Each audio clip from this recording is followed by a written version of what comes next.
Shalom brothers and sisters, welcome back to the channel. On the last series of the Q&A part 2, we had a question come in from a beloved, which I said if Yah is willing, I would come back and do a separate teaching on.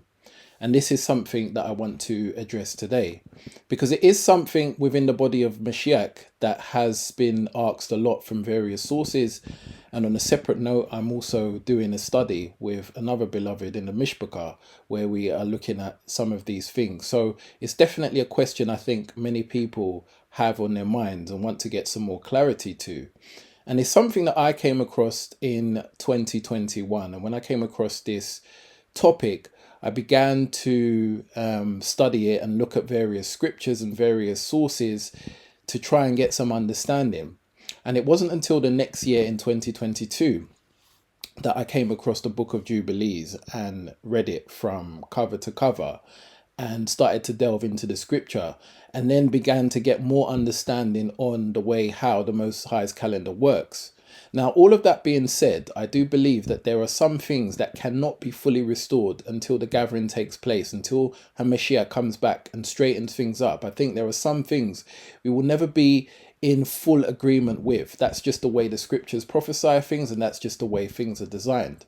But that being said, there are enough scriptures out there that if we use them line upon line, precept upon precept, here a little, there a little, we should be able to get a better understanding. And though we may not have the full picture, we will definitely be able to know what things are true and what things aren't. And so this teaching today hopefully will give us that understanding. So I'm going to look at the question that came through from this beloved, which said, "Thank you for this platform, Brother Daniel. I wanted to get your thoughts on the Lunar Sabbath movement. The book of Jubilees set out that we will lose our way. As an ecclesia or assembly, we are not of one accord on many things, including the Sabbath. For about 2 years, I have been observing the Sabbath on the 7th day of the Gregorian week, Saturday, starting Friday evening. But when Yah created the Sabbath, there wasn't a Saturday. I'm seeing more of the church or the ecclesia or the assembly are now following lunar Sabbaths, including me, believing the 7th day is calculated using the moon sliver as indication of the first day of the new month. What are your thoughts?" And so, as I said, this is something that I went through back in 2021 and then did some more studies on it in 2022, and it's come back to my attention now. And what I will say is that we know that there are some things that will not be restored until the gathering. And like I said, I do truly believe the calendar is one of them. But that being said, there are sources like the book of Jubilees, which we're going to have a look at today, that actually, if we use the scriptures in it, we can build up a picture of what a calendar should look like and therefore what one shouldn't look like. So although we may not have all the answers, I think we have enough in the scriptures to give us a picture of what we should look for when we're looking for a calendar that is close to Yah's doing and not man or doctrine of men. So we have to be mindful of that it's always the scriptures that come first.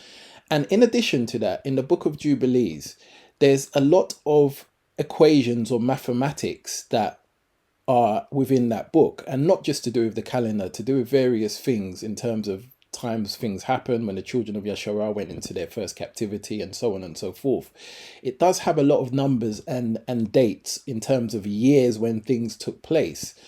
And the thing about the book of Jubilee is that all of those dates and numbers are all of the Most High in terms of that they all add up. So the Most High has actually used the book of Jubilees as a witness in scripture, which we know is obvious, but also a witness in mathematics. So both of the witnesses are in that book. And I believe it's one of the reasons it was removed and not canonized, because it gives too much information that when you line upon line it, precept upon precept, especially when you look at things that are written in the canonized books and then you synchronize them with the book of Jubilees, it gives a lot of information that will verify things to be true and also will debunk things that are false. And so it is a great tool, a great source that the Most High has restored for us in these days. And if we would only go by the scripture and then use the mathematics as the second witness, if you will, we will see how perfectly it is in sync. And so scripture must always come first, but don't underestimate the mathematics behind it. And some of these things we're going to look at today. And that is what we see in the book of Jubilees, that the scriptures talk about what the Most High's calendar should look like. And then the math behind that scripture shows that it is actually true because it lines up when you do the calculation. And this is something that we're going to see. So let's jump into the teaching so I can try to address this question. And one of the things or the challenges that many people have when it comes to the Sabbath that we would consider traditionally on the seventh day that is fixed is that many people, as the beloved mentioned in her question, say that when the Most High instituted all things, there were no days of the week, i.e. there was no Mondays or Tuesdays all the way through to Saturdays. The days were not named. So people struggle now to then say, well, how can the Sabbath be on the seventh day or a Saturday if there were no days at that time? Because we know that these days were changed by these pagan beliefs and all these things that they did to try and change time, seasons and laws. And so these changes were not of the Most High. And we also know that behind these days are various deities that are worshipped and these sort of things. And it's not the Most High that obviously introduced those changes. So people do struggle with that. One of the things mentioned in the question. But the Most High gave me some revelation to understand how to reconcile things in my mind.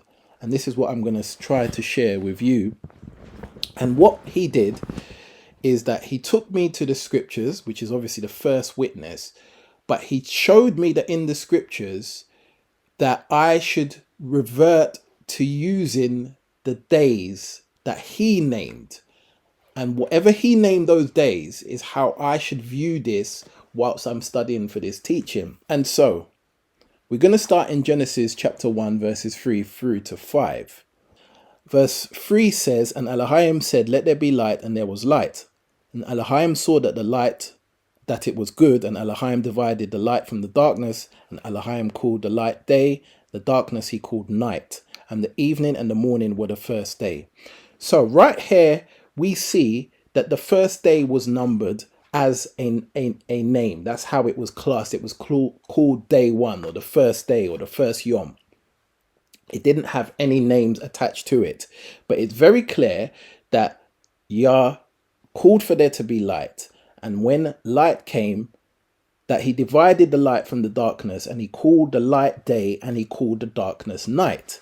And the evening and the morning were the first day. So from this very first set of scriptures, we have day one, which means that the Most High has now, from this point forward, he is now accounting for time, because he's divided the light from the day. He's divided the light from the darkness, calling the light day and the darkness night. So he is now accounting for time.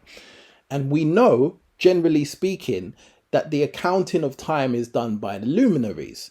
But we know on day one, there were no luminaries that existed. Yet the Most High is still accounting for time. And when we go to day 2, in verse 8 of Genesis chapter 1, we see that it says, and Elohim called the firmament heaven, and the evening and the morning were the second day. So we've now moved into day 2. Yah is still accounting for time because he's gone from day 1 to day 2. And we see that the evening and the morning were the second day. And so it continues. We see here on the third day, after Yah brought forth the things from the grass and the herb yielding seed, he saw that it was good, and the evening and the morning were the third day. So we are accounting for time day by day. Yah is accounting for time, and he is calling the days by number. Day number 1, day number 2, day number 3. So if we keep that in mind, it should be able to give us some foundation to take us forward. And then we see on day 4 in Genesis 1 and 14 that Elohim said, let there be light in the firmament of the heaven to divide the day from the night, and let them be for signs and for seasons and for days and for years. And dropping down to verse 16, and Elohim made two great lights, the greater light to rule the day, which we know obviously is the sun, and the lesser light to rule the night, which we know is the moon. He made the stars also. And dropping down to verse 19, and the evening and the morning were the fourth day. So we see that on day 4, the luminaries that are for signs and for seasons and for days and for years were created, and the luminaries were in the heavens. But we have already established that the Most High has been accounting for time from day 1 before the luminaries were created. So obviously that tells us that it wasn't the luminaries that were accounting for time. When they came on the fourth day, they were then to be used for signs to determine the seasons and for days and for years. But they were not necessarily what he was using to account for time, because they were created on day 4. And so that should give us a big clue when it comes to the calendar, that though the luminaries are signs for the seasons and for the days and for the years, they are not necessarily what gives us the counting for those seasons, because the Most High wasn't using them. And then we continue into verse 23, where it says, and the evening and the morning were the fifth day. So again, the Most High is still accounting for time, and the luminaries are a sign, but they are not necessarily the tool he's using to account for time, because if he was using those, then he would have created those on day 1. So we have to use that as an understanding. And continuing on, it says in verse 31 of Genesis chapter 1, and Elohim saw everything that he had made, and behold, it was very good. And the evening and the morning were the sixth day, which we obviously know was after the animals and mankind was created. And so we here see 6 days or 6 yom, where the Most High is accounting for time, not using the luminaries. And you could argue and say, well, he started accounting for time on day 4 by using the luminaries. But then what was he using on day 1 to day 3? And we know that the Most High is consistent and he doesn't change. I don't see why he would start using the luminaries to account for time on day 4, yet on day 1 to day 3 he wasn't using them. That wouldn't seem orderly. If that was the case, he would have just created the luminaries on day 1 and then started using them to account for time from there going forward. But he didn't. So that tells us he's using a different system to account for time. And though the luminaries are definitely indicators for times, for seasons, as it says in Genesis 1 and 14, and for days and for years, but it is the actual counting, and this is where the mathematics comes in. It is the actual counting that is what shows us the time that we are in. This will become clearer when we get to the book of Jubilees. And then in Genesis chapter 2, verses 1 to 3, it should be, says, thus the heavens of the earth were finished, and all the hosts of them. And on the 7th day Elohim ended his work which he had made, and he rested on the 7th day from all his work which he made. And Elohim blessed the 7th day and sanctified it, because that in it he had rested from all his work which Elohim created and made. And so we know here in Genesis chapter 2 verses 1 through to 3 that the 7th day was sanctified. It was set apart because Yah had finished all his work on the 6th day, and the 7th day was the day that he rested.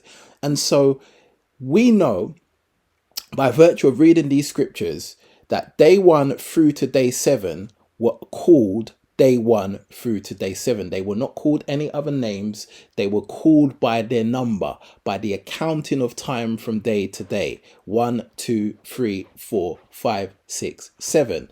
And we also know that the 7th day, being the day that the Most High rested, we would call it the Shabbat, the Sabbath day, because that is the day he rested, and that's what that word indicates. So we are getting a very clear picture in writing in scripture, but how does this translate into seeing it visually is what you see on screen, that there were 6 previous days that were numbered from 1 to 6, and the seventh day was numbered number 7, but also was classed as the Shabbat, or the day of rest, the sanctified day, knowing that this day is different to the previous 6 because this is the only day that the Most High sanctified. When we read through the scriptures, it's the only time we see he separated this day from the other days. So what we have just seen is a blueprint of the first week of creation. This is what the Most High established from the beginning. And if this is a blueprint, then what it means is that every week that follows this week will take the same pattern, because the Most High did not design the week to change in terms of the time period of the week. He created all of these days equally, and he created the seventh day as a rest day. So the other 6 is separate to the seventh. But after the seventh day, we know that the week had ended and then would start again on the first day. Or some people would say the 8th day, which is new beginnings, which is also equivalent to the first day. And so from the point of view of a week, day 1 through to day 7, which is the Sabbath day, this was the blueprint for time. Now, a question I'm going to ask you is, what came first, the weeks or the months? What came first, a week or a month? And it is an obvious answer that we know that a month cannot exist unless a week exists. So the week had to come first. This is what we've just read in scripture. So this week that we have just seen in the scripture and are now seen on screen would be the blueprint for repetition throughout time. And therefore, because this is the blueprint, it means that if we were to line week upon week upon week, forgetting about months, because we know that the weeks came first, if we were just to continue lining week upon week upon week, this is the pattern we would have. A simple 1 to 7 count and then a reset. A simple 1 to 7 count and then a reset, and so on and so forth. And if that was the case, when we go to the seventh day, the Sabbath, we would never expect that day to fall on any other day. We would never expect it to change because the blueprint of the first week has it in order on the seventh day. So that means every time we count 7 days, we should enter another Sabbath. And that should continue if the Most High has set it to continue for eternity, which the scriptures will verify. And so simply by doing this exercise, and again, I'm going to stress for now, we are putting the months aside. And the reason why we're putting the months aside is because the week came before the month. He created the first week first, and then there was a second week and a third week. So until the full period of the month was completed, we are now only dealing with weeks. And so we are going to see when the months and these other things came into play, how the mathematics behind them lines everything up. But just dealing with it on a week-to-week basis, we would always expect each week to replicate the last, because that's how the Most High designed it. He designed 6 days of work, 1 day of rest. 6 days of work, 1 day of rest to continue. And so when we look at this, not using any pagan names, just calling the days by their number, and the Sabbath day, I've classed it as Sabbath, but you could have even called it day 7. It wouldn't make a difference. We know on day 7 is the day of rest, and then the week resets and we start again on day 1. So if we lined up all the weeks upon week upon week upon week, this is the pattern we would expect to see.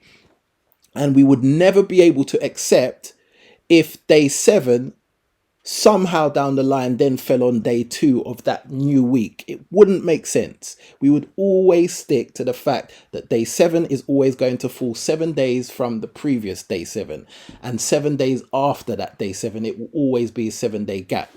And so when the Most High was giving me the understanding that I needed for this teaching, what he told me to do is to take the pagan names out of it, go back to the numbers, and when you lay out the table with the numbers, you will clearly acknowledge that your seventh day Shabbat will never fall on any other day apart from the seventh day. And you, if you saw it fall on the third day or on the fourth day, on the fifth day, you would say that can't be the Shabbat because it hasn't been 7 days from the last Shabbat to this Shabbat. And so simply using that, if we forget about the pagan names for now, if we simply use that method, we could probably end the teaching right here to say what formulates a perfect week, because the Most High's order will continue. And the blueprint of this first week, this blueprint here from 1 to 7, is what every other week would follow until the Most High changes it. And so now we've seen that, let's delve into more things to get further understanding as to how the calendar would be formulated when we go into the book of Jubilees. There are times when the moon is visible, even though it's during the daytime. The sun is out, but we still can see the moon. We can still faintly see the moon. But flip it the other way around. Have you ever seen, when the moon is out at night, have you ever seen the sun out when the moon is out at night? You've never seen it. The sun is never out at night when the moon is out. But the moon is sometimes out during the day when the sun is out. And that in itself tells you, just like the scripture verified, that the sun is the greater sign. The sun is the greater light. Because when the sun sets, it's not coming up again until it's ready to rise the next day. Whereas the moon can be seen when the sun is risen and the sun is active. It is the sun you will never see out of the order of its ordinance. It keeps its ordinance. It only comes up at sunrise and only goes down at sunset. And during the night, you won't see it. Whereas you sometimes see the moon during the day. And that gives us a clue to understand that that's why the sun is the greater light and the greatest sign, because it is the sun that is always in order. The moon is not always in order, but scripture will verify that. So let's go now into the book of Jubilee and see the mathematics behind how these things all work. So we have now seen from what we just read previously in the book of Genesis that there are 7 days in a week. We've seen the breakdown. We know that there are 7 days in a week. We find it in Genesis 2:2 and other places. Pay attention to the numbers. And on the 7th day, Elohim ended his work which he had made, and he rested on the 7th day from all his work which he had made. So 7 days in a week. And we know by the book of Jubilees that there are 30 days in a month. And if we study the book of Jubilees, we will see that on month 1, 2, 4, 5, 7, 8, 10, and 11, there are 30 days in those months. And again, when we're looking at the months, we are not calling them by any pagan names. We're not calling them by any Ish people names that they will call these days. We are calling them by numbers.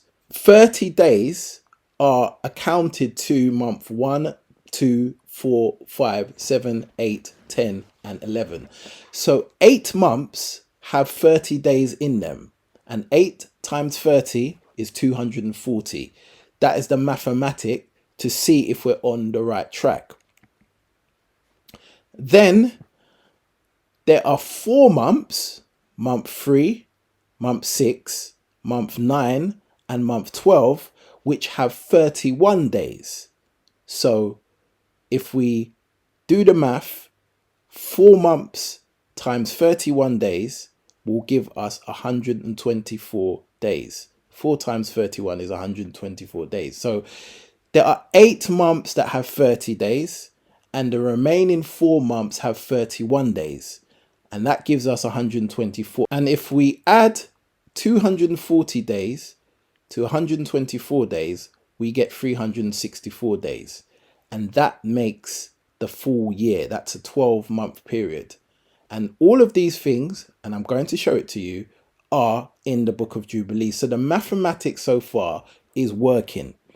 I'll go through that again. It's 8 months, that have 30 days in them, and there are 4 months that have 31 days in them, and they are numbered on the screen. And when you add them all together, it gives us 364 days, 12 months in a year.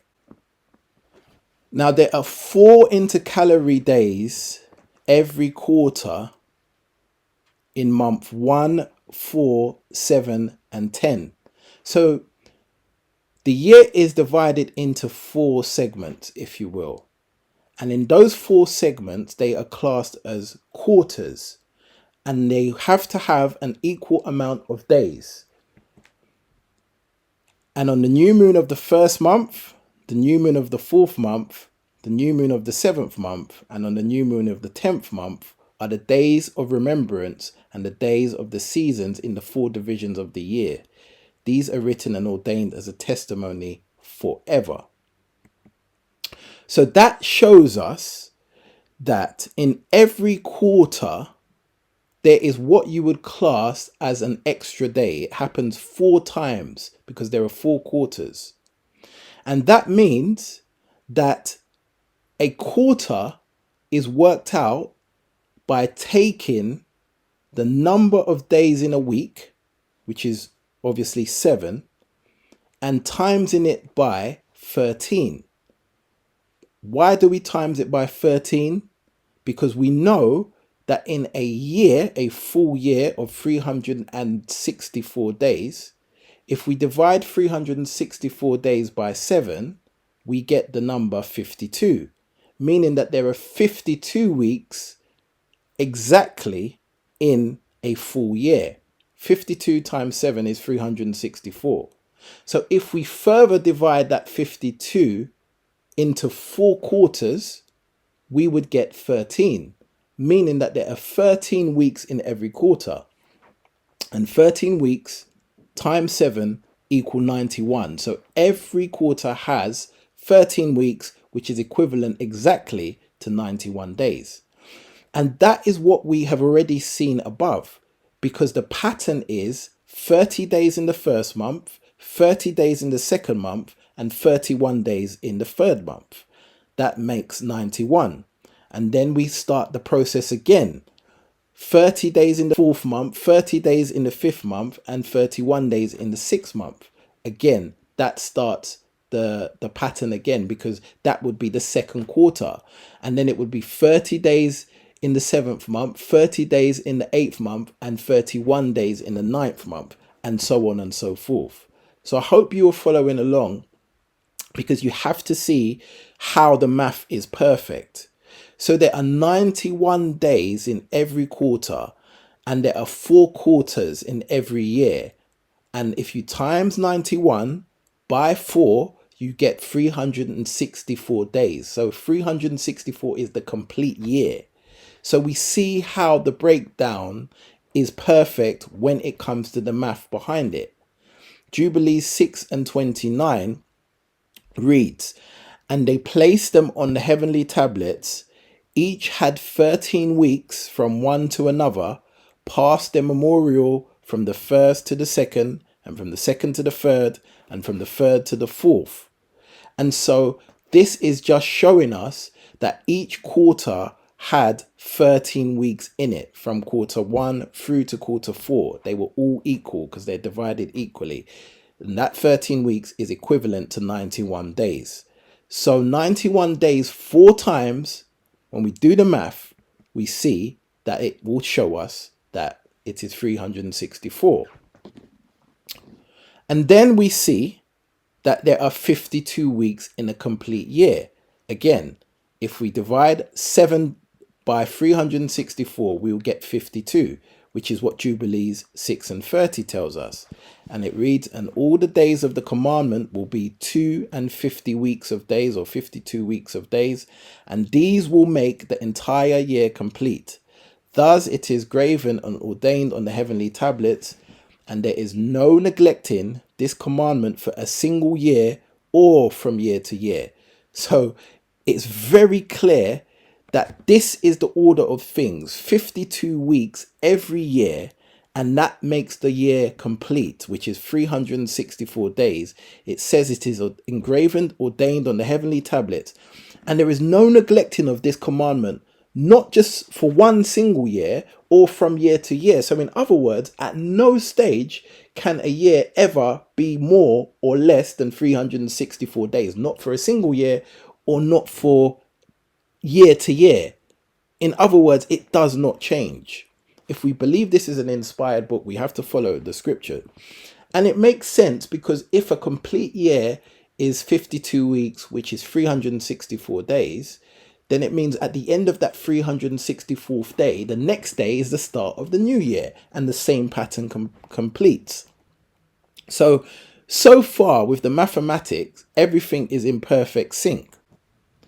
Now, 360 days plus the 4 days equals 364. That's the full year, which is literally the 30 days in each month. And we know that on the 3rd month, on the 6th month, on the 9th month, and on the 12th month, there's an extra day because that month has 31 days. So when we add everything up, we can easily see that 4 extra days on top of the 30 days that we've already established that were in the 12 months would make 364. 360 plus 4 equals 364. And so far, there is no disparity between the scripture and the math. They are totally in line. And so far, in terms of the week that we saw at the very beginning, it is a 7-day week, which has to continue every week for this math to make sense, because all of this math is based on there being 7 days in a week and then the week starting again. The 7 is seen in every area. It is 7 days in a week. It is 13 weeks in a quarter. It is 52 weeks in a year. It is 30 days in a month. And every 3rd month has 31 days. So when you add the quarter, you get 91 days, which is equivalent to 13 weeks.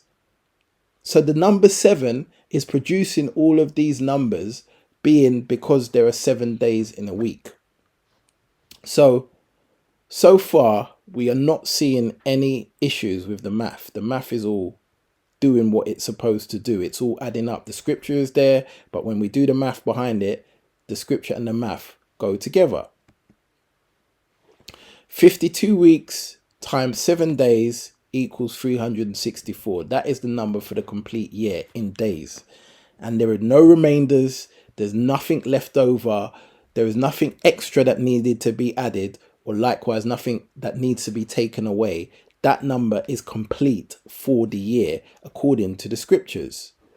91 is the number in each quarter, and 91 plus 91 plus 91 plus 91 equals 364. There are no remainders. It is perfectly in sync with the math, according to what is written in the scripture. And command thou the children of Yasharal that they should observe the years according to this reckoning, 364 days, and these will constitute a complete year, and they will not disturb it from its days and from its feasts, for everything will fall out in them according to their testimony, and they will not leave out any day nor disturb any feast. Jubilees 6:32. So this just telling us that if we were to observe the years like this, 364 days in a year, as we have just seen the breakdown, with each week consisting of 7 days, 52 times would give us the whole year complete. It says that our feasts, the days, and everything within the testimony would not be disturbed, that it would stay in order, and then we would have a complete year and have all the feast days on the correct day. Every year it would be the same. The pattern would never change.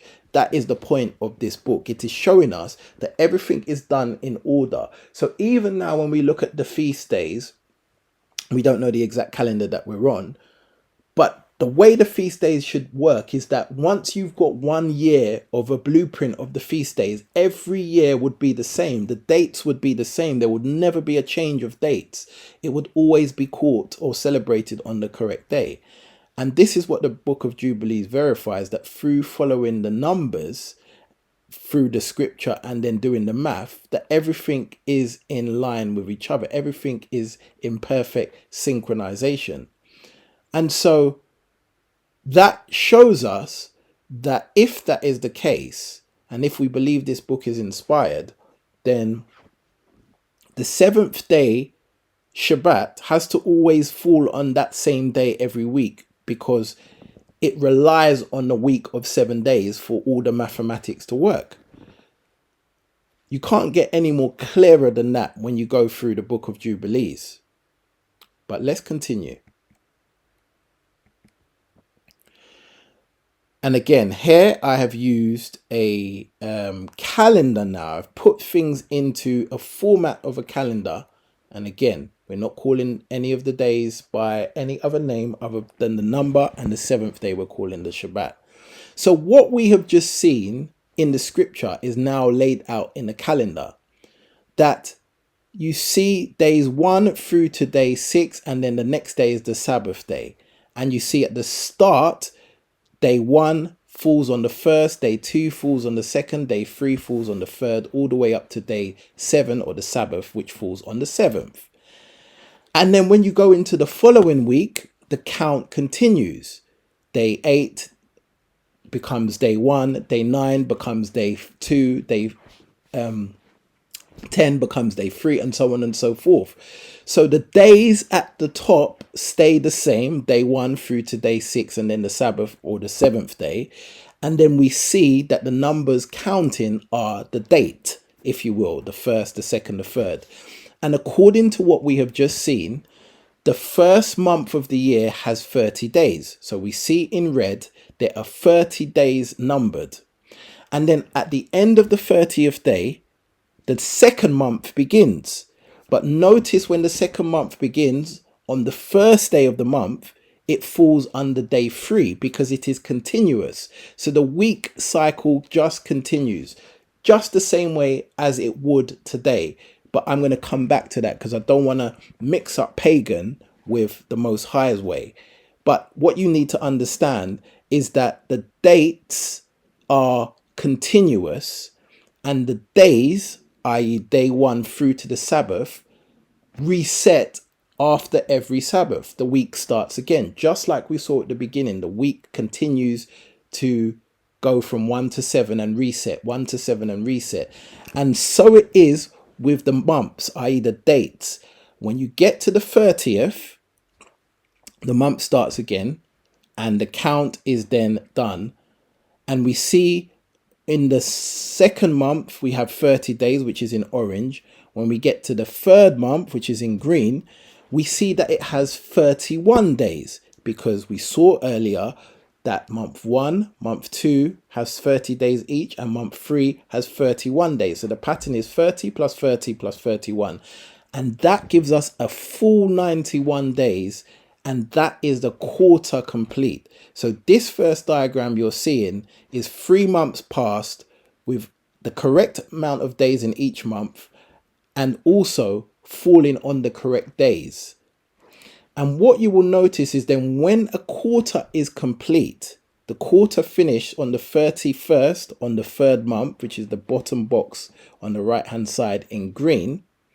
When the new quarter starts, which would now be the 4th month, we see that the days and the date for the first week are in line.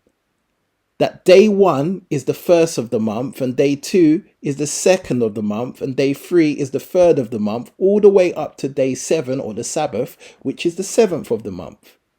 So every quarter, the first week of that quarter, the day and the date will be the same.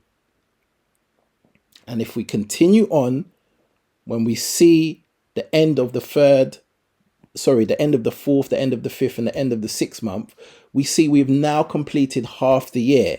91 days in the first quarter, 91 days in the second quarter, 91 plus 91 gives us 182.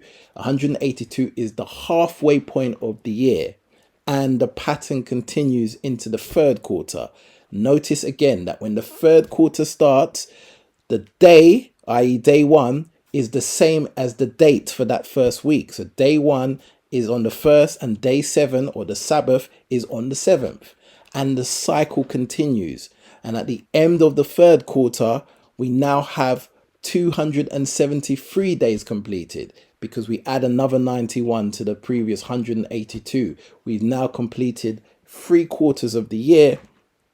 And then we go into the fourth quarter, which has the exact same pattern, that the first week, the dates and the days are the same. It's 30 days in the first month, the second month, and then in the third month of that quarter, it is 31 days. So when we add all the quarters together, the 4 quarters, we see that it gives us a total of 364 days, which in essence is 91 plus 91 plus 91 plus 91, 364. And that is the complete year according to the scriptures that we have just read in Jubilees. So the mathematic behind it is impeccable. And if you think that is just a coincidence, then you're doing the Most High a disjustice, because of course he designed it to be so. He has used the math to verify the scripture. They are both 2 separate witnesses testifying the same thing.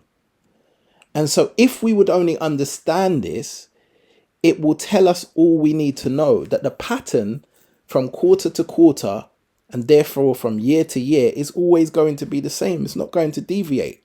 The minute one thing is changed, the whole math behind it will fall out.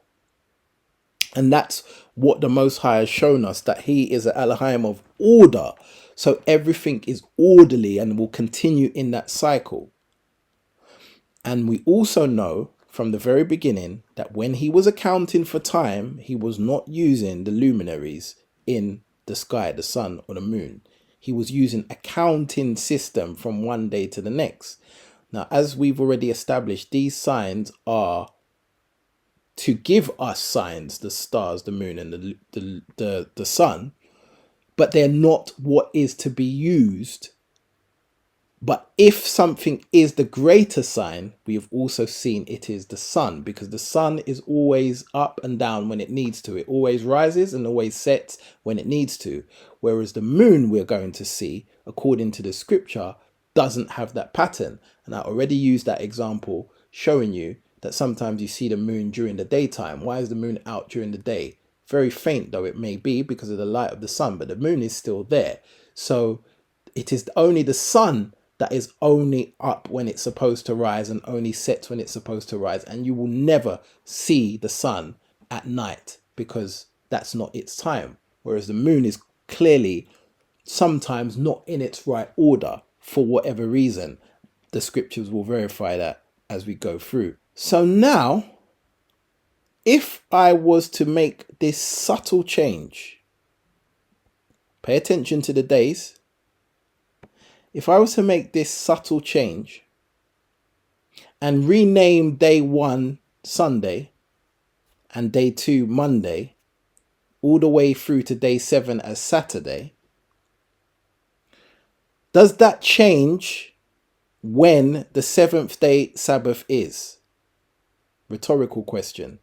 Does that change how many days are in a month according to the scripture? Rhetorical question. Does that change how many days are in the quarter? Rhetorical question, according to the scripture. You can't have any changes just because somebody has decided to change the names of the days from numbers to these pagan names. So not that we are honoring a Saturday, for example, but we know that a Saturday is only the 7th day. That's all it is. And it is not a day that changes because we've already seen that the original blueprint pattern would continue as time goes on. The mathematics behind the scriptures show us that it can't change. It can't go from using the pagan name now, a Saturday, to a Tuesday, because then it wouldn't be 7 days from the last Saturday to the next Saturday if you were classing that as the Sabbath. So you can't go from a Saturday to a Tuesday and then a Tuesday to a Friday, for example. The math would fall out of sync.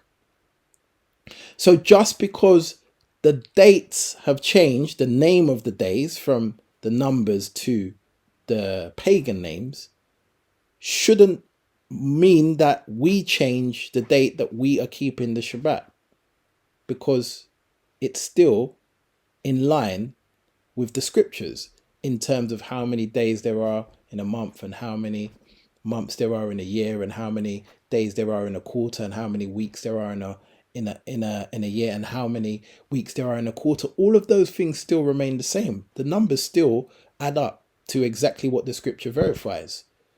So just by changing the date in terms of the names of the days shouldn't change anything from our understanding from the scripture point of view or from the mathematics. Now, the question originally was about the moon sliver, and this is what the beloved asked. And here I have a example of a solar calendar that has been shared with me, and I will leave the link in the description to where this calendar can be found. I believe that the gentleman who has done this calendar is forthcoming with questions if you have anything that you want to understand. And I'm only using it as an example to prove a point. Now, this calendar, incidentally, has 12 months, as we can see. But let's notice the days in those months. The first month has 30 days. The second month has 29 days. The third month has 30 days. The fourth month has 29 days. 30 days, 29. 30 days, 29.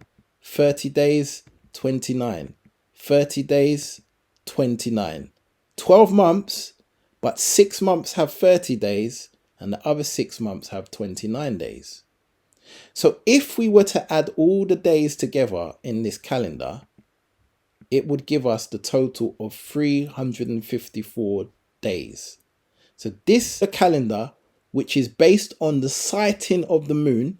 You can see the moon in each month at the beginning, and then you see the count. So when the moon appears, the count has begun. This calendar, this lunar solar calendar, would give you 354 days in a year. And you can just Google it to see what a lunar calendar will look like from other sources. They will all work out to be 354 days because of the cycle of the moon. But we know, according to what we've read in Jubilees, that that cannot be correct, because Jubilees 6:32 told us that command the children of Yasharal that they observe the years according to this reckoning, 364 days, and these will constitute a complete year, and they will not disturb it from time of its days and from its feasts, for everything will fall out in them according to their testimony, and they will not leave out any day nor disturb any feast. In other words, if your calendar is a 364-day calendar and you are following the order of things in Jubilees, the feast days and all these other things will fall at their correct time. They will not fall out of synchronization. They will continue. So we know that the total year should be 364 days, yet this lunar calendar and many others that I've seen always equate to 354 days. This particular one does have 12 months, but there are some that even add a 13th month, which I don't understand how that could be possible. But anyway, just going by the scripture, this calendar ends 10 days too soon, because it should be 364 days. Now, is there a scripture that warns us of the calendar ending 10 days too soon? there is. Jubilees 6 and 36 says, "For there will be those who will assuredly make observations of the moon, how it disturbs the seasons and comes in from year to year 10 days too soon." This is exactly what this calendar is showing us, because it has been calibrated by the sighting of the moon. And the scripture is telling us in plain English that some people will start to make observations of the moon as to how it disturbs the seasons and comes in 10 days too soon. This calendar is 10 days short of what it should be, because we know that, as it says in Jubilees 6 and 32, there's 364 days in a year, not 354.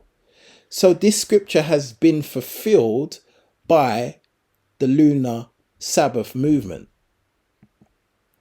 And verse 37 says, "For this reason," for the reason of people following the moon and making observations of when the moon shows and then doing their Sabbath count, "for this reason, the years will come upon them when they will disturb the order and make an abominable day the day of testimony, and an unclean day a feast day, and they will confound or confuse all the days, the holy with the unclean day with the holy, for they will go wrong as to the months and sabbaths and feasts and jubilees."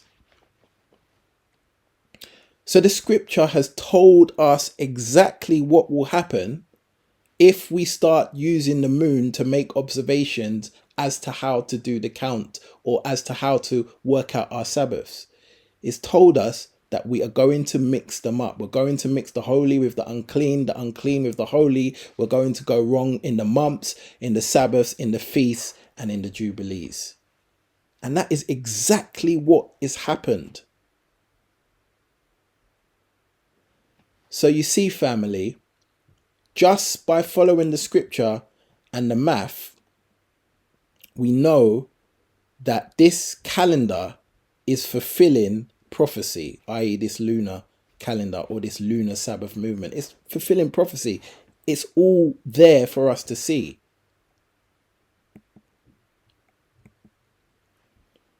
And in Enoch chapter 80 and verse 4, it tells us that the moon shall alter her order and not appear at her time. It doesn't tell us of this happening to the sun. It's telling us about the moon, that the order of the way the moon is supposed to operate will not be in its order, and it will not appear in its time. And if we look at the scriptures in Jubilees and in Enoch, they verify each other. I've used here the book of Jubilees, but you can look in the book of Enoch, chapter 72, chapter 80 and chapter 82, and you will see a repetition of what is in Jubilees in terms of the 4 quarters, in terms of the 364 days. All of those things are verified in both places. Again, another book that wasn't canonized. I wonder why. So what we are seeing here is that this particular calendar fulfills prophecy with people that are using it, that they will now make an unclean day a feast day and a Sabbath day on the wrong day, etc., etc. Because the Most High in all his wisdom knew that this would happen. And so I believe that there are some things like the calendar fully that will not be restored until the gathering. But that being said, we should have enough information to have the understanding we need to do things in the best way that we can, according to the scripture and according to the math. That is, the Sabbath will continue every 7 days. It will not change the date. And just because some evil people have come along and changed the pagan days, or changed our numbered days into pagan days, it doesn't alter the fact that the pattern and the math still continue as the Most High has set it. So if you are classing Saturday as your 7th day Shabbat, Don't be put off just because it's called Saturday. That's not of the Most High's doing. But if you know that that is the seventh day, according to, we know the changes on the Roman calendar when they tried to change the first day of the week, i.e. what they would call Sunday, they tried to change it to the Monday. We know all these historic facts. But if we do our research and know that the first day of the week was classed as a Sunday, then we know that the seventh day of the week is what we would class as a Saturday. And that order has to continue according to the math and according to the scriptures. So I'm going to leave room open for further understanding. I'm going to leave room open for further revelation if there is somehow that the lunar Sabbath can be correct according to the scripture. But that understanding has to come with the mathematic behind it to work. And it's very clear from this particular calendar and most others that I've seen that the math doesn't work. And as I say, there are some lunar Sabbath calendars that have 13 months at various times of the year. We've already seen in the scripture that the Most High said that it should not change from one single year or from year to year. It should always be 364 days, which is 12 months. And we see in the format that it is always 30 days, 30 days and 31. 30, 30, 31. That is the format of his calendar in terms of the days of each month. So this is where I kind of have to leave it, getting back to the original question, that my thoughts on the solar Sabbath movement is that it is not scriptural. And as I say, I leave room open for further understanding. It's only the Most High that knows all things. It's something I have looked at before, and it's something I've revisited again. And I believe the Most High has given me the understanding of how to explain it, because that's how he explained it to me. He told me to remove all the pagan days and replace it with the numbers, i.e. day 1 through to day 7 or the Sabbath. And then he asked me, in 100 weeks' time, what day would the Sabbath day fall on if you were going by the numbers? And it's obvious that it would always fall on the 7th day. It wouldn't change. And so just because people have come and inserted these pagan names and pagan months, shouldn't alter the fact that his formula still remains the same. So conclusion, as I've said, I personally don't think we will have a collective understanding and be in one accord when it comes to the calendar until the gathering or the second Exodus takes place and all things are restored. But that being said, we have enough scriptures to categorically know the format of the calendar we should be using. And so whatever calendar you opt for, make sure it is in line with Jubilee 6, specifically the following: that it has 364 days that makes a complete year, that it has 12 months where the days from month 1 to month 12 always follow a pattern of 30, 30, 31 repeat. In other words, month 1 is 30 days, month 2 is 30 days, and month 3 is 31 days. Month 4 is 30 days, month 5 is 30 days, and month 6 is 31 days, and so on throughout the year. It should always follow that format, because each time that format occurs, it is classed as 1 quarter, which is 91 days. And 4 quarters of 91 gives us the 364 days that makes the complete year. So make sure that the calendar follows these criteria. Also, make sure that the weekly Sabbath day is always, without exception, every 7 days. There should never be a time when it falls later than 7 days or earlier than 7 days. It must fall every 7 days. And the weeks, how many weeks in the year, must have 52 weeks. 52 weeks times 7 days equals 364 days. So if you can find a calendar that follows this format, that should be the beginning of your acid test to know if that calendar is potentially correct. And as I said, I don't think we will know for certain if the calendars that we are following are exactly the Most High's timeline. But one thing we will know for sure is that they will fall in line with the scriptures based on the mathematics behind the calendar. And there are a few calendars that I've seen, maybe two of them so far, that when I look at them and I look at how they are lined up, they look good in terms of the various feast days when they fall, and in terms of the various months and how many days are in the month. They all line up with the scripture. So I'm still seeking a collective one, but like I said, I don't think that's something that will come until the gathering time. But we can always keep these things in prayer and ask for more revelation. But in terms of the Sabbath day changing, or the question that was asked, the Lunar Sabbath movement, what do I think of it? I don't see how it is biblical when I line upon line it with the scriptures and then do the math behind it. That's already been proven that it falls 10 days short, just as the scripture said would happen, is exactly what we're seeing. So take all of these things to the Most High. Do your due diligence by putting Yah's word first, and thereafter, whatever you do, do it by faith, for whatever is not of faith is sin. We've come to the end of the teaching. I hope that has given you some insight, and to the beloved that asked the question, appreciate you, because that was a very good question that is needed, that many people have been asking.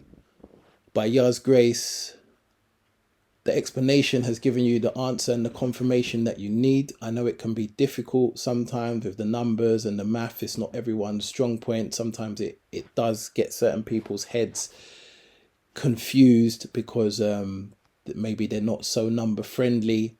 But we have to understand that the Most High is very, very accurate with his word. And mathematics is something he is fully behind. There's many areas in scripture where he uses math for various things, and the math is always perfect.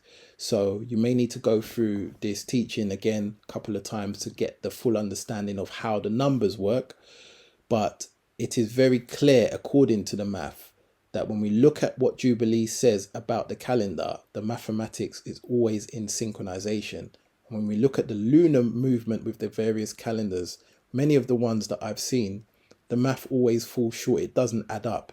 And when you ask the questions behind it, you never kind of get a clear answer as to how they fall in line. And like I said, only the Most High knows all things. I keep the door open for further understanding or revelation. I keep the door open for further teachings if somebody has something that I haven't seen, that I maybe missed or don't understand. I'm not prideful to think I know it all. This is just what I have as understanding that the Most High has given me.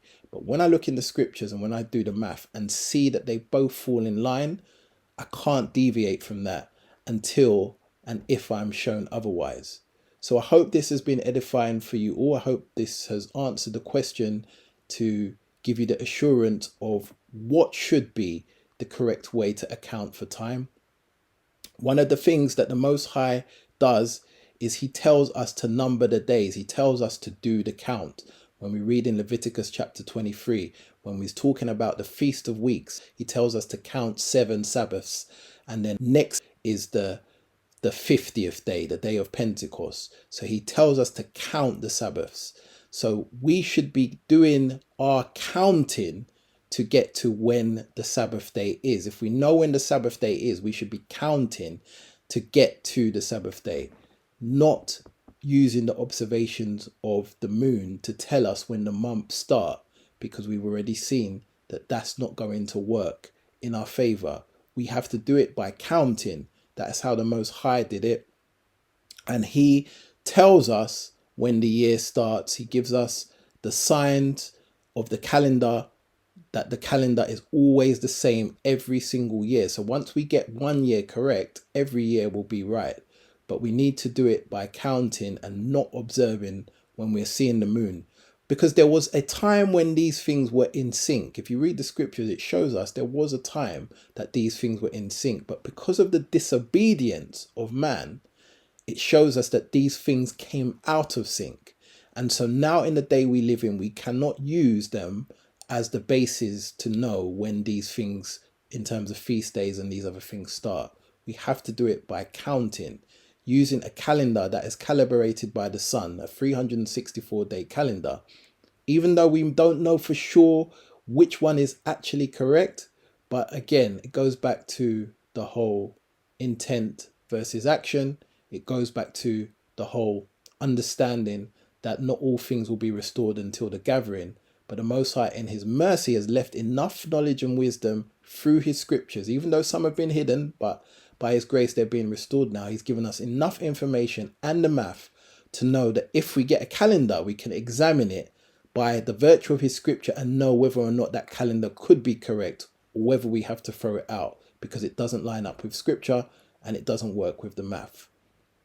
So I'll leave it here.